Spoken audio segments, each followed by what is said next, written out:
The following is a book similar to the recommendations of the latest video that we uploaded about the different Bible translators and translations being deliberately mistranslated, corrupted, etc.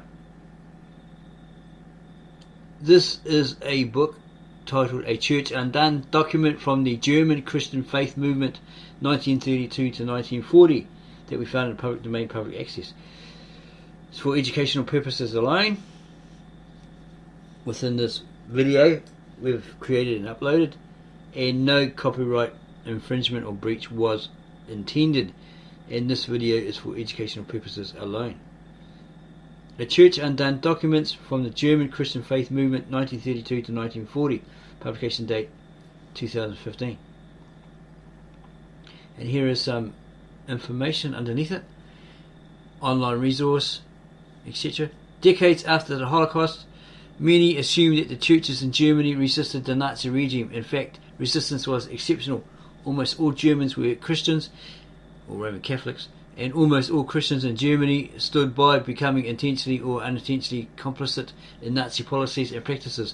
In the early 1930s, a movement emerged within German Protestantism with the aim of fully integrating Nazi ideology, German national identity and Christian faith.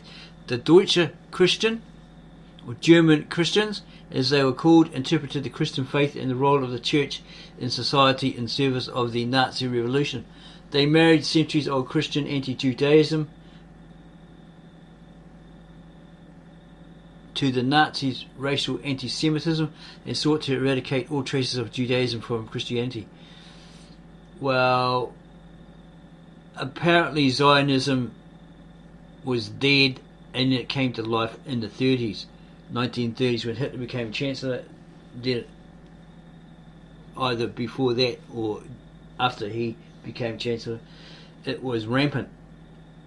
Possibly rampant if the original ancient, very old Aramaic, Galilean Aramaic New Testament manuscripts translated into the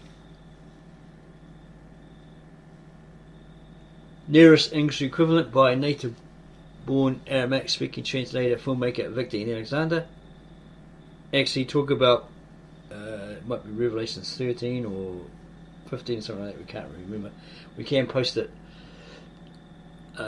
under this video in the description, right? Exactly what that verse is.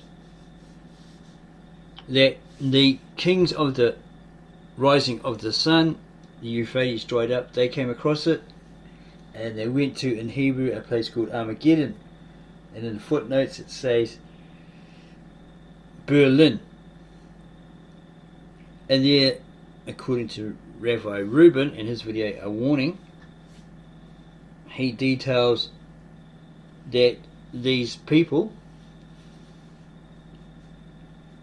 started up prostitution, pornography, homosexuality, bestiality. They had loans. They weren't supposed to charge interest on their loans to their people. It was a tradition, it was a principle, precept or law in their holy writ, but they did that, and then payback was like 80 to 88% back.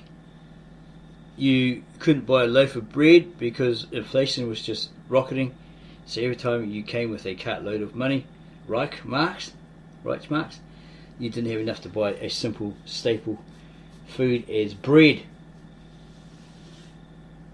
So the Führer Adolf Hitler says, look, enough of this wickedness, we've got to clean it up, we've got to stop with this, and it apparently took him 6 years to do that. That's according to Rabbi Reuben and his video on YouTube called Warning.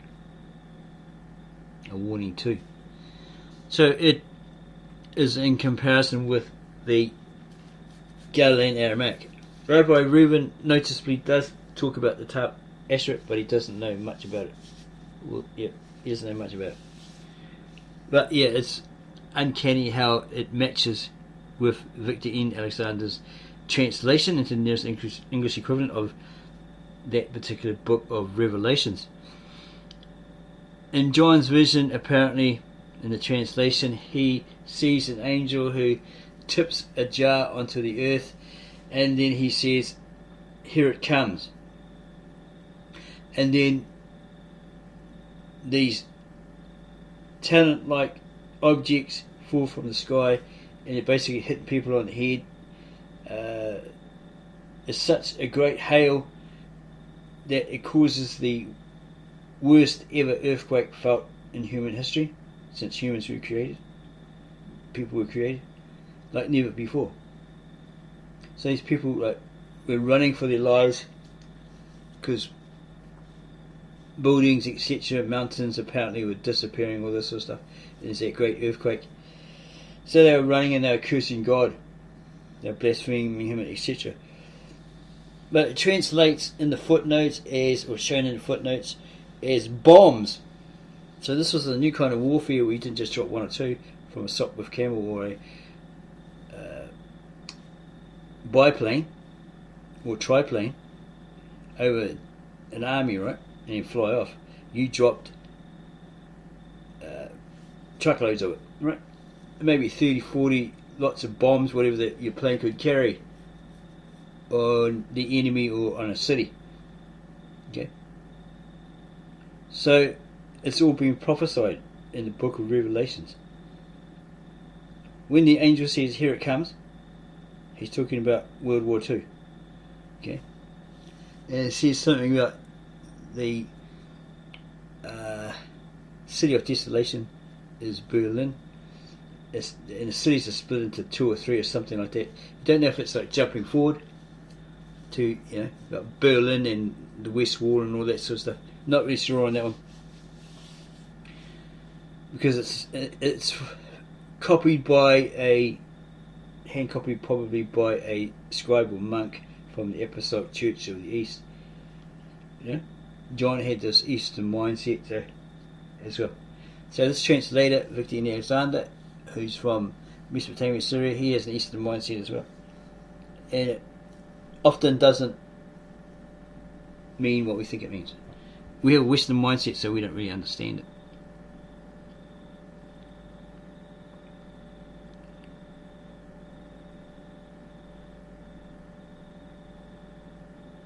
The German Christian publication program designed to advance all traces of Judaism from Christianity. The German Christian publication program designed to advance the ideology included books and pamphlets, radio talks and speeches, as well as liturgies and retranslations of Scripture.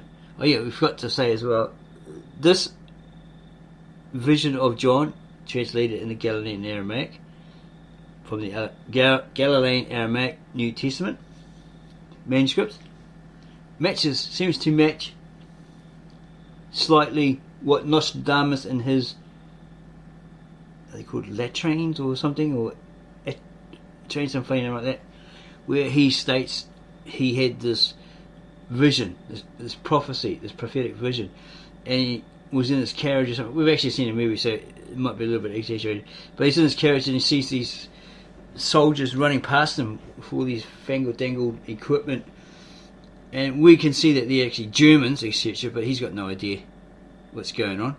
It's in his vision, right? They're not actually running past him. He just sees it. If he took drugs or some sort of potion or whatever. That's what this movie keeps saying, right? They take this hallucinogenics. But apparently he said this person that does it, his name is Hitter, Hitte, or something like that. He got a couple of letters wrong. He said Adolf Hitler or something, or Hitter. So that's another one you can use to compare Rabbi Reuben's statement of Hebrew scripture and prophecy, and also Victor Alexander's Galilean Aramaic translation into the Nearest English equivalent of those manuscripts and what they say. Very, very similar.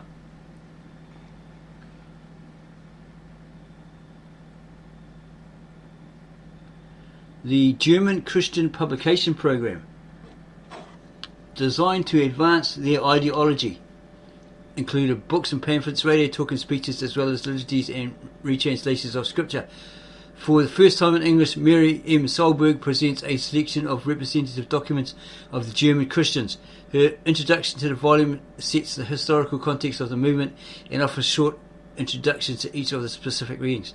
The collection includes key responses critical of the German Christians by Karl Barth and Dietrich Bonhoeffer, among others. It includes bibliographical references, page 471 to 477, and index.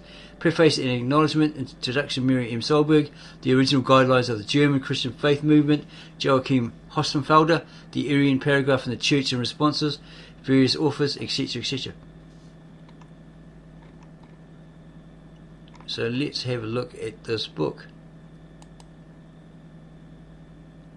Additional praise for a Church Undone, and there's some people with their views on it, good reviews.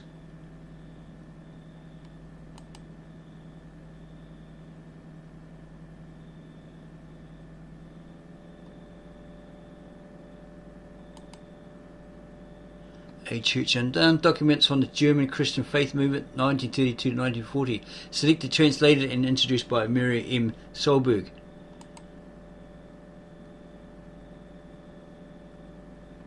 Contents page. Continued. Preface and acknowledgements. The material, we're going to go here and expand it so you can read along on your screen. The material from which these translated excerpts were drawn is interesting, sometimes even fascinating, but very little of it could be described as edifying. As a bibliography of German Christian documents at the back of this volume indicates, much more could be translated. Whether even what appears here deserves to be translated and published is of course open to discussion. There is always a danger when one engages in a project like this one, that one might be providing a platform, or be seen to be providing a platform, for views that are ignorant at the least and utterly repugnant at the worst. Other documents, including those expressing views sharply critical of the views presented here, may well have an equal or even a more urgent claim to be published. The author took on this project because she believed that it was important for these documents to be accessible in English to those who study this period and either cannot access them or do not read German. Her engagement with this project had been broadened by her understanding of the challenges that faced the Protestant or Lutheran Church in Nazi Germany, and intensified her sense of profound disappointment with its conduct during a period that cried out for ethical and religious courage, and found very, very little of it. It decided to go with the Nazis, etc., because they were the rulers and that was their way to continue on, to survive through all of that. The author is also chastened by the sobering realization that had she lived through that period of history and faced those challenges, she might not have shown much courage either. She has been encouraged in this project by a number of people who know much more about all this than she does, or she did. The conviction that this project is worthwhile has buoyed her often, and should always be grateful. Among them, and she names them, friends as well as colleagues, the commitment of Fortress Press, her life partner and spouse. I'm pretty sure this is, yeah, it is a woman, Mary M. Solberg. Okay, so her spouse, Sonia Ramirez. Okay, her life partner. Maybe it was her girlfriend, became her wife, don't know, or maybe it's just a friend, you know. It's his life partner and spouse. Okay, you decide what that means. Okay, Mary M. Solberg, St. Peter, Emin, December 2014. List of images. Images continue. Introduction. Mary M. Solberg. This book lays before the reader a selection of texts published mainly during the 1930s by German Christians, a minority movement within the Protestant Church in Germany that enthusiastically supported Hitler and National Socialism and sought to make the Church their instrument. Footnote down here. 1. Throughout this book, the phrase German Christian and its variants refer not to German people who were Christians, but rather to members of the German Christian faith movement. The category German Christian included a wide variety of groups, all dedicated to Nazifying the Christian Church. Scholars who write about this period in this movement have of course unearthed and pored over many such documents, flyers, pamphlets and books. These documents have provided a basis for substantive historical and theological analyses of the Protestant Church, the German Christian movement in particular, and their roles in the larger drama of the Third Reich. And the author was deeply indebted to these scholars whose work had guided her own understanding of the German Christians in the context. Footnote 2. A bibliography at the end of this volume includes some of the most significant English language books that deal with the German Christian faith movement. The author has relied heavily on their insights. In contrast to the books written by such scholars, however, the present project is less a book about the German Christians than an attempt to provide access, in their own words, to what the German Christians believed and thought. This book contains representative selections from these documents, making them available in English for the first time. The documents in this volume represent one piece of a very complicated and much larger puzzle. Expressions of the ideological corruption of religion in Nazi Germany, they provide a unique microcosmic view of a particular collection of groups. Responses to several German Christian documents from those who opposed them are also included in this volume, but many other incisive, critical reactions to German Christian positions and activities, reactions that came both from within Germany and from ecumenical groups outside of Germany, remain to be translated and published. Footnote indications, there's one down the bottom here. One of the most important protest documents is the memorandum sent to Hitler in early June 1936 by the Provisional Church Government of the Confessing Church. See Victoria Barnett for the Soul of the People, Protestant Protest Against Hitler, New York, Oxford University Press, 1992, 83 to 84, those pages, for a brief account of the contents of this memo, the circumstances surrounding its delivery, and the fallout that ensued.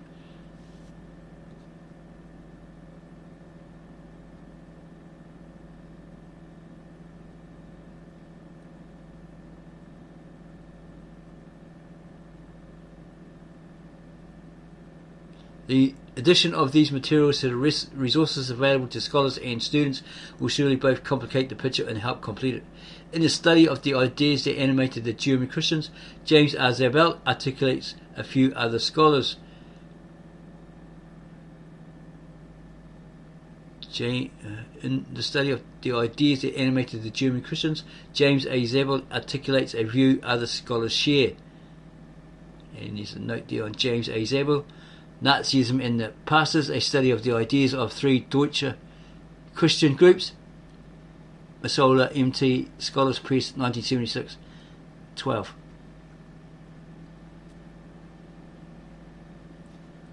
With respect to the German Christians, what were they thinking? It is not simply a rhetorical question, but a serious one, to which the translated text offered here suggests elements of a response. Documents published by the German Christians, including those found in this volume, reveal that the authors played what they believed to be a consequential role in constructing elements of a powerful myth, both German and Christian, that complemented, strengthened and served National Socialist goals. As Siegfried Loeffler, an influential leader within the German Christian faith movement, wrote, striving for the kingdom Reich of God and striving for the German Reich, being a German and being a Christian, these nations are indissolubly linked with one another.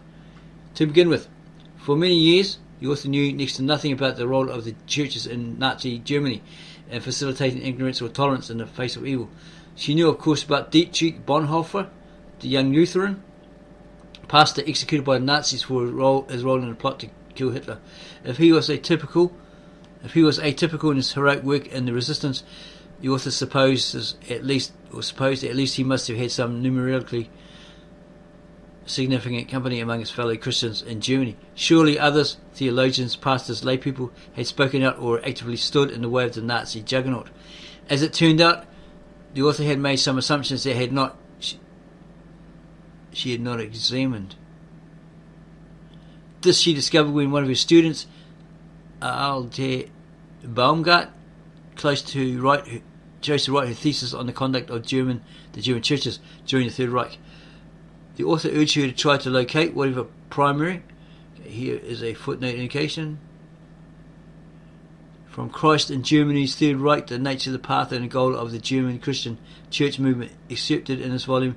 See page 337 double F.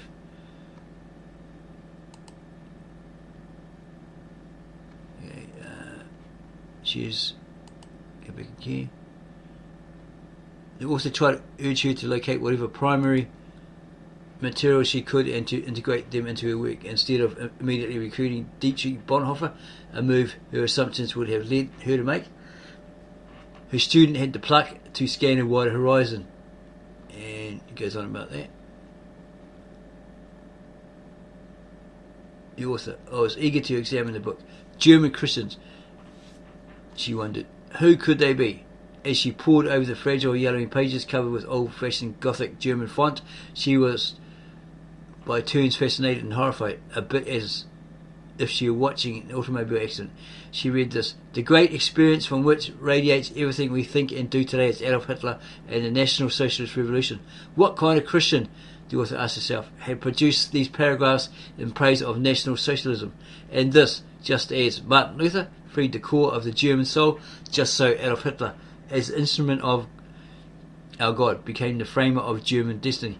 What kind of Christian had generated such a full-throated association of Adolf Hitler with the great reformer Martin Luther, the founder of the tradition she claimed as her own? And this, the Jews are certainly not God's people. What kind of Christian had declared this to an audience of thousands? Getting you some references of books here by different people. Had these materials really been written by Christians for other Christians? If so, what kind of Christian had bought pamphlets like these for a few pennies, snuck them in a coat pocket and walked off to find a quiet place to eat a sandwich and read all about it? What kind of Christian led or had absorbed these ideas, this language and the attitudes they expressed? The tunes from there to here.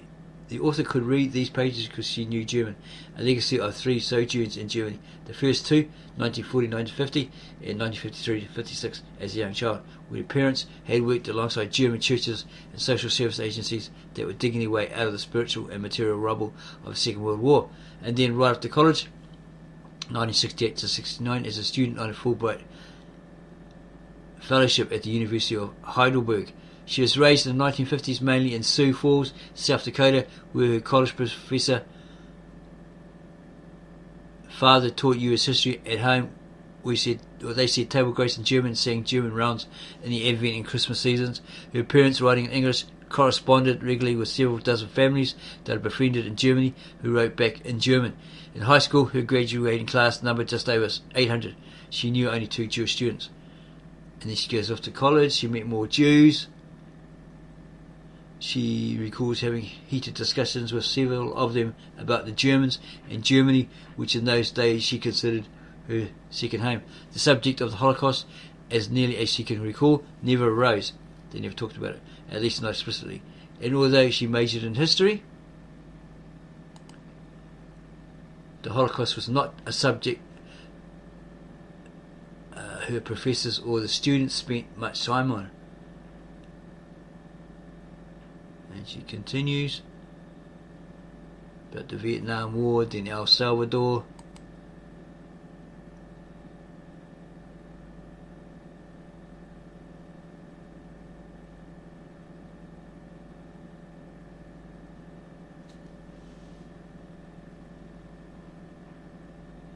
It struck her as an intellectual, a Christian, a theologian. She had not yet been stricken by what she knew, nor did she recall the German Christians having been held up as a crucial challenge to Christian believers or theology. She wished she could have claimed that she was aware and suggest that others were less or not at all aware. Looking back, though, it seems that they were carrying out their vocations as theologians and later as teachers without giving all of this the attention it wanted. Today, organisations dedicated to Holocaust education urgently continue to produce resources aimed at informing learners of all ages about everything that, or events that took place many decades ago, as well as more recent genocides. And down here it has a footnote indication. What role, if any, did the German Christians play in making it easy for their compatriots to avoid coming to know what they had to know, to recognise and confront the profound moral challenges Nazism presented to them as followers of Jesus Christ? With chagrin, she had also had to ask what has kept her and so many others from coming to know and confront the moral and theological challenges that period of the Church's history clearly presents. As far as the conduct of the churches in Hitler's Germany in the years preceding and during the Holocaust is concerned, far too few people in or out of the academy knew far too little, despite the slowly growing body of scholarship focused on the subject. How could they not have known, or did they? Bending over the German Christian pamphlets her student had found at a nearby college library, she marvelled at the simple-minded theological slogans and overheated nationalism, the crass anti-Semitism and Hitler worship. She thought about the people who had written these documents and those for whom they had been written. As they cheered Hitler on, surely these people knew, didn't they? Or at least must have thought about it, where they were headed. How could they have avoided hearing Hitler's speeches in person or on the radio? Had they not read Mein Kampf or talked with someone who had? Here's a couple of footnote indicators here. 11. For decades after the Holocaust, neither schools nor churches, neither scholars nor public intellectuals, with very few and remarkable exceptions, paid attention to the subject, and just a handful of individuals who had survived the horror of the camps wrote about it. Only relatively recently has education about the Holocaust become more widespread. Most Holocaust education materials take the form of resources for teachers at all levels who wish or are mandated by state or local law to tackle with their learners what is still an extraordinarily challenging subject. As for the complicity or participation of the churches in Nazi policies and practices leading up to the Holocaust, by and large this matter remains shrouded in ignorance.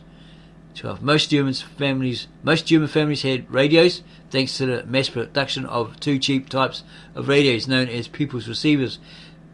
Joseph Goebbels was convinced of the effectiveness of radio for disseminating or distributing Nazi propaganda. He wanted everybody to hear it and take it on board.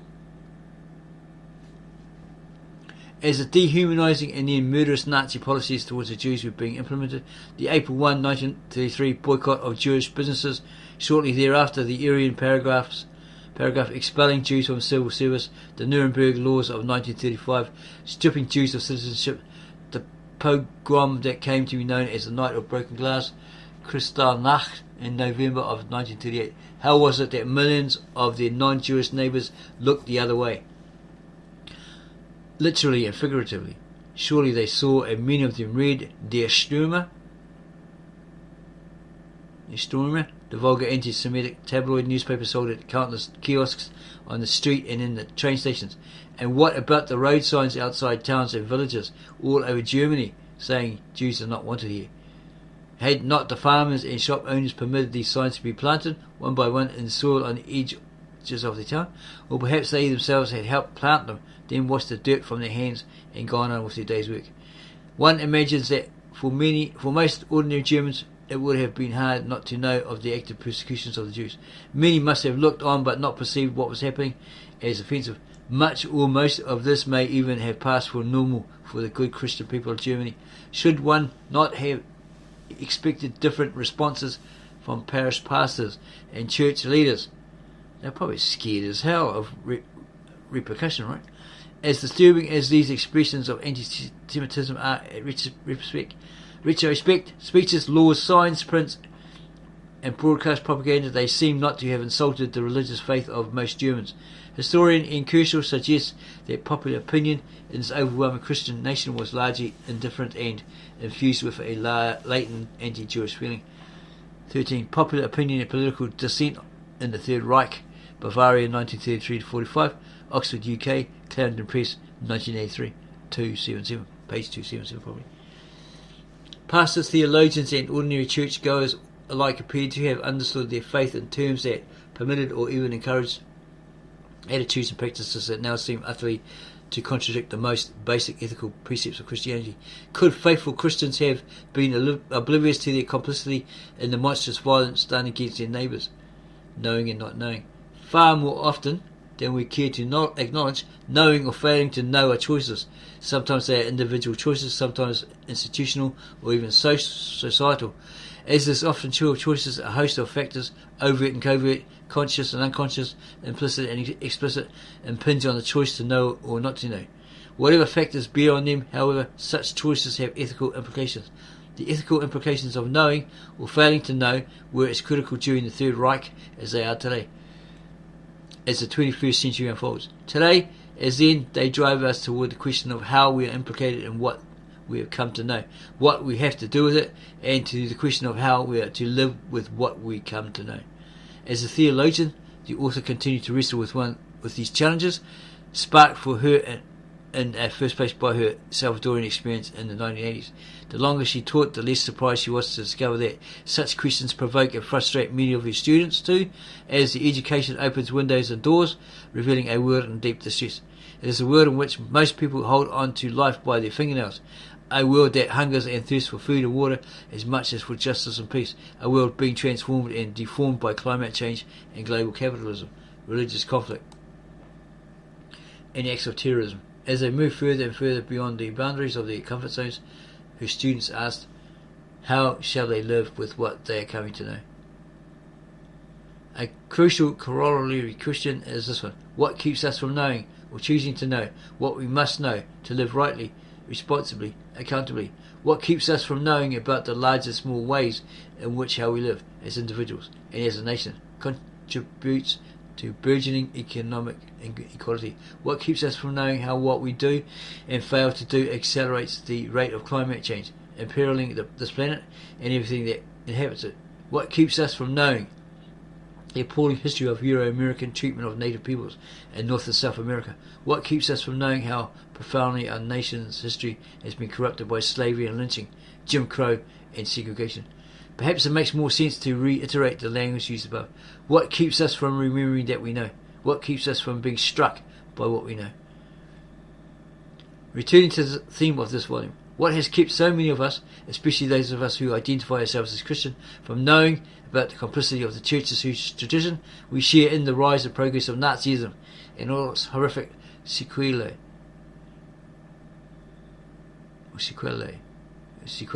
including the murder of millions of Jews? Why do we lift up the witness of a Dietrich Bonhoeffer and believe without further examination that he exemplified rather than defied the behaviour of his and our co-religionists? It's footnote down here. Documentaries commemorating the 50th anniversary of the event of 1964's Freedom Summer include newsreels that remind us how violently and unapologetically hatred has been expressed in our own land. News coverage of local responses to the arrival of the undocumented immigrants frequently reveal our capacity to demonise and exclude other human beings who, we may say, have no right to be here. Well, it's always that fear, right, that they're coming in, they got refugee status, so they get a house, they get this, they get that. Yeah, they say they got no money, but they may have, friends holding their money. They'll run away from their country because they're in fear. Some factions risen up, terrorist faction, extremists, whatever, so they've run away, and then suddenly they have this house with high fences, security, cameras, all this sort of stuff. It's like, that takes money, doesn't it?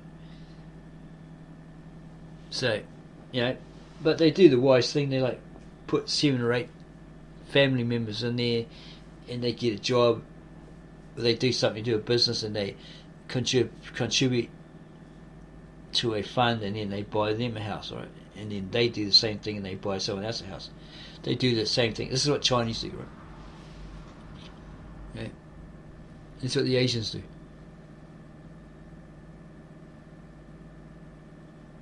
Okay, here's the documents. Those who wrote and published most of the documents in this volume were true believers, not only in Jesus Christ but also in Adolf Hitler and his Nazi revolution. These documents, and many others like them, function to help other Hitler-era Germans who read them, and who almost without exception identified themselves as Christian believers, comprehend what was happening around them as fully compatible with their Christian faith. In doing so, These documents help them evade the troubling moral and ethical implications and imperatives they would otherwise have had to face. Reading the documents gives us access to ideas and language. And footnote at the bottom. 16. I'm reading this paragraph. A trusted colleague pointed out that we should neither overestimate the importance of theology in these respects, not underestimate the significance of the small betrayals of the gospel, both in church preaching and worship and liturgy, and in the daily lives of ordinary Christians. 2 recently published books in theological ethics do take these persistent realities very seriously. Cynthia de Moy Labada's Resisting Structural Evil, Love as Ecological Economic Vocation, Minneapolis Fortress Press, 2030, and Larry L. Rasmussen's Earth Honouring Faith, Religious Ethics in a New Key, New York, Oxford University Press, 2012. Okay, and there's more here. Let's try to get ahead of this introduction because it's quite long.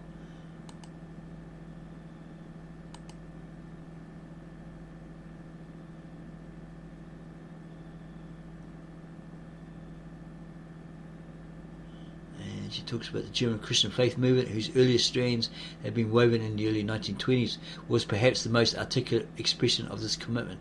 Even before Hitler's ascent to power in January 1933, the movement's pastor founders sought to wed Christianity to National Socialism. Once the German Revolution was underway, members of the movement saw themselves as essential to its accomplishment. They were spiritual and theological co-workers who apprehended the deep, even mystical affinities between what Hitler wanted and what they believed God wanted for their Germany. The German Christians were convinced that Christians had a critical role to play in Germany. They were to play these roles not simply as Germans who happened also to be Christians, but also as Christians who, by God's grace, they would have said were irreducibly German Christians. Germany was once the heart of Christendom, the land of the Reformation, and the home of some of the most influential theologians of the previous 5 centuries, and Hitler exploited the German Christians' passionate commitment to bring the Protestant churches into his grand Reich Schaltung. It was actually Hitler who suggested that the name German Christians, with all its evocative ambiguity, would be more effective than Protestant National Socialists, the name the movement leaders originally proposed. What does it say here? The former identified itself as Christian, while the latter was both neo-pagan and anti-Christian. Despite the bewildering array of splinter groups that divided and coalesced in countries and countless constellations, Bergen writes, various authorities during and after the Third Reich treated German Christianity as a recognisable whole. Okay. Some more movement here. The German Christians were numerically never more than a minority within the Protestant Church in Germany. Doris Bergen cites the generally accepted figure of 600,000 members as a reasonable estimate in the mid-1930s. Documents audience. To whom are German Christian documents addressed? Some, like the 1932 original guidelines of the German Christians, function to declare unapologetically. One assumes the foundational commitments of the leader of the movement. This document and a 1933 revision seem to be addressed both to other Christians whom German Christians hope to recruit into the movement and to members of the Nazi Party apparatus who might be surprised by or even sceptical about the depth and intensity of their commitment to National Socialist principles and goals. Others, like Arnold Danner Mann's 1933 History of the German Christian Faith Movement, seem to have several audiences in mind, among them Christians enthusiastic about Hitler and the National Socialist Revolution in Germany, but still unfamiliar with the historic, crucial role German Christians understand themselves in the church to be playing in that revolution, precisely as Christians. The Jewish Question is a speech. Gerhard Kittel, who was not a Christian, and he deliberately mistranslated his translation works, etc. gave in June of 1933 and then published very successfully. This internationally respected scholar's intention, according to Robert P. Erickson, is to raise the discussion of the Jewish question above the level of slogans and vulgar racism and give it a moral Christian basis. Perhaps he believes there are fellow Christians who are seeking such a basis amidst the slogans and vulgar racism of radical Nazi propaganda. Kittel himself was not a member of the German Christian movement, though he certainly resonated with its agenda and provided professional underpinnings for some of its dearest priorities. Emanuel Hirsch, like Kittel, a theologian of considerable reputation, was a committed German Christian. His What the German Christians Want for the Church, accepted here as a direct response to Karl Barth's critique of the movement, claims that Germany's experience of the National Socialist Revolution is an integral part of salvation history written by God and engaging the German people. His audience would very likely be other convinced and theologically literate German Christians, including those within the university's theological faculties, who surely would find exchanges like this intellectually exhilarating. Some of the writings sampled here, including those by Kittel and Hirsch, qualify as theologically sophisticated. Others, however, are aimed at the choir, that is, those already on the German Christian bandwagon.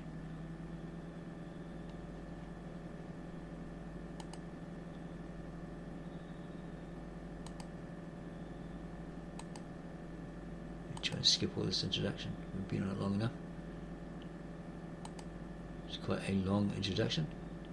Try to go forward here a bit. Okay, the original guidelines, go back.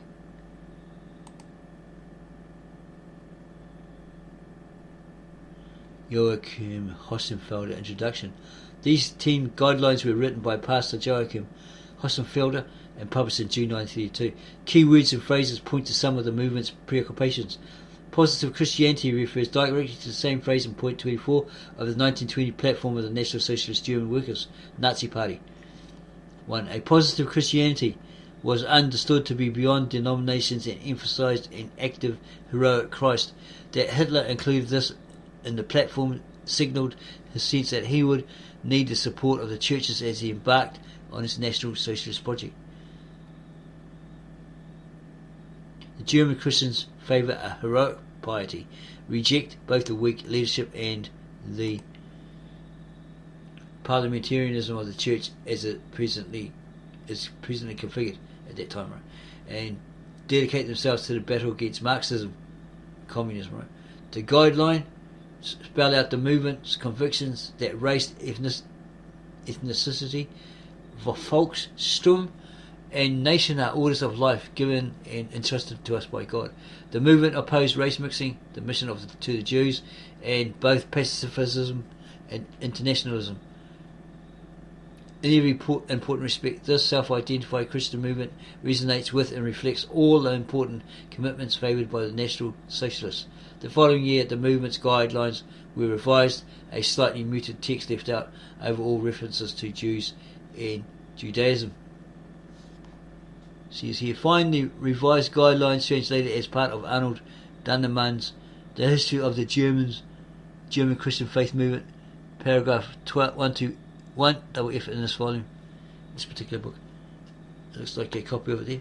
Figure 1, German text of guidelines of the German Christian Faith Movement.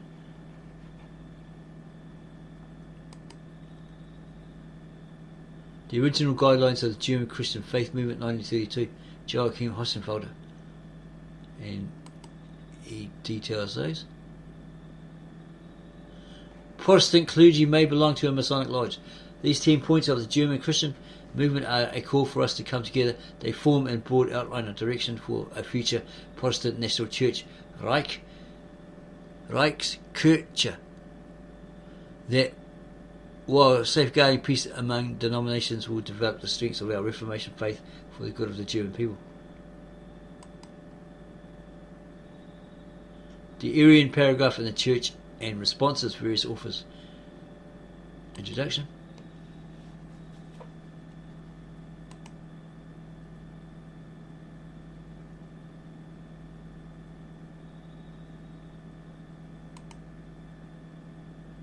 the Marburg Statement, a professional opinion from the theological faculty of the University of Marburg, which, with regard to the Arian paragraph in the Church. The theological faculty received the following petition.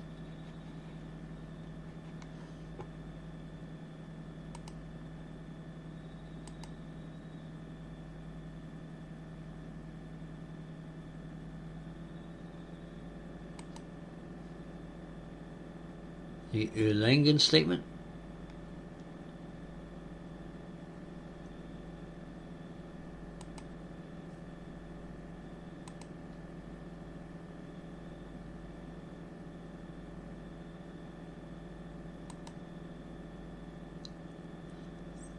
Thesis on the Arian paragraph in the Church, Dietrich Bonhoeffer. Radical version of the Arian paragraph. Non-Aryans are not members of the German Reich Church and are to be excluded through the establishment of their own Jewish Christian congregations. Second version of the Arian paragraph. The law governing state officials is to be applied to church officials. Thus, employment of Jewish Christians as pastors should be discontinued and none should be accepted for new employment. Third version of the Arian paragraph.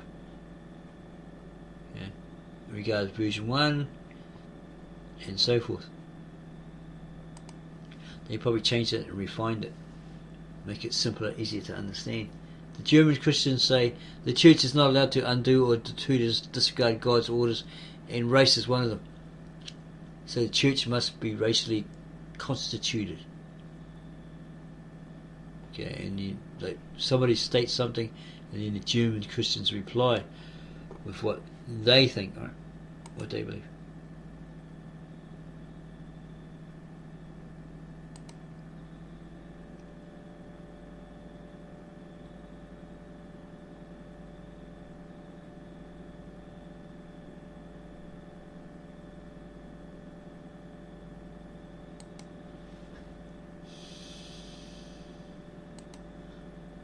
Theological Existence Today, Karl Barth, Introduction. Who was he born in 1886 and died in 1968? A member of the theology faculty at the University of Bonn when he wrote Theological Existence Today. He wrote it quickly as the urging of friends and in response to the increasing intensity of German Christian efforts to Nazify the German Protestant Church. Published in July 1933, it has the character of a manifesto and is directed chiefly to pastors and theologians. Whether by Barth's intention or not, it came to have a much broader audience before it was confiscated by the Nazi government in 1934. The Kaiser Verlag had published 37,000 copies. To those who were already opposed to the German Christians, it gave a voice. For those who were still on the fence, it helped them articulate their unease. It infuriated the German Christians.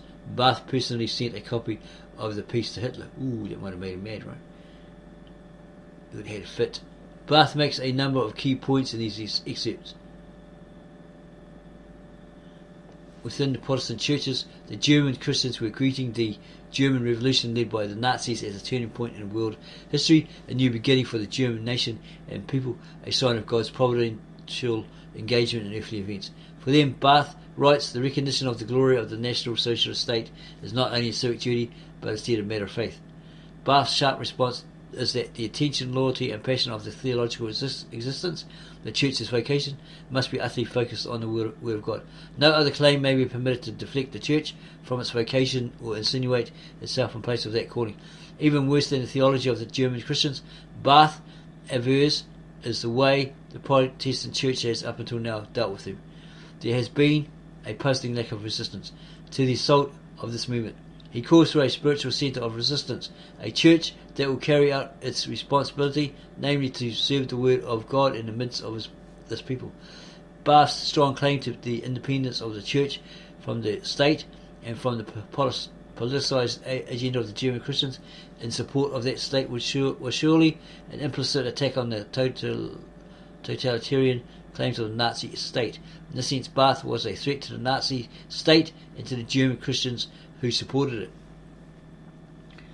Okay, and here's something in German, theological. Let's see what it says. Title of Barth's Theological Existence Today. 9th edition, published in 1934. Theological existence today, Karl Barth. And it's basically what he says there, in opposition to that German church, etc.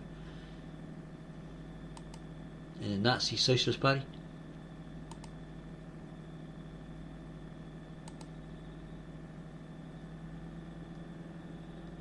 And what they believe.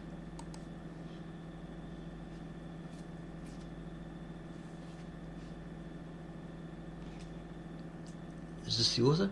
Though she made no claim to have covered everything, these are, or maybe it's the actual writer, these are some of the points of opposition to the German Christians.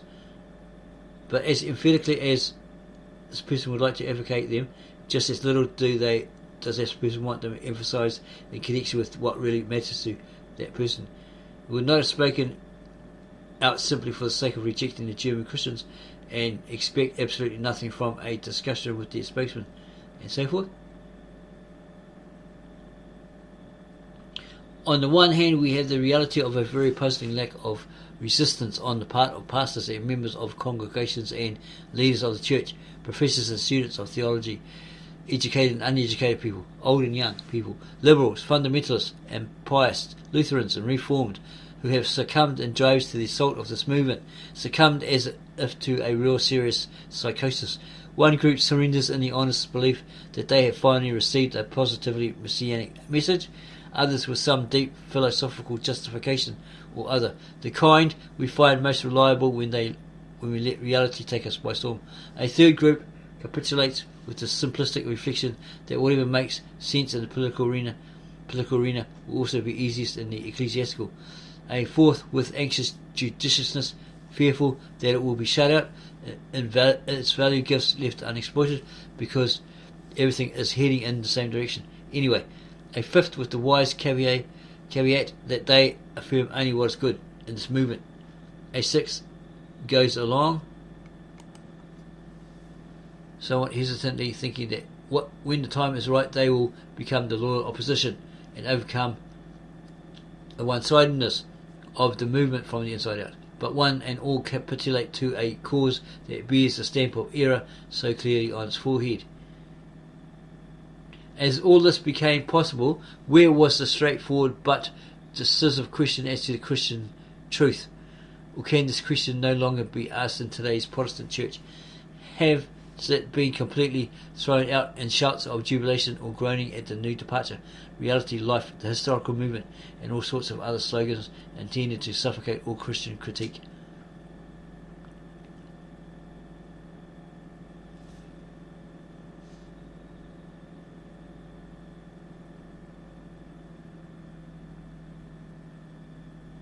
What we need more than anything today is surely a spiritual centre of resistance that would give sense and substance to a corresponding church political centre.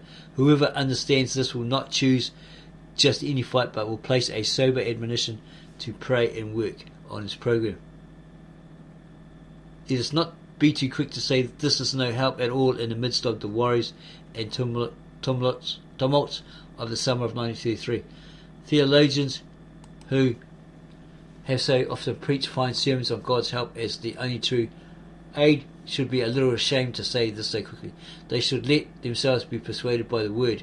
God's help really is the only help, indeed the only real and current church political help that we can seek at the moment, and evidently must at present learn to seek with new seriousness.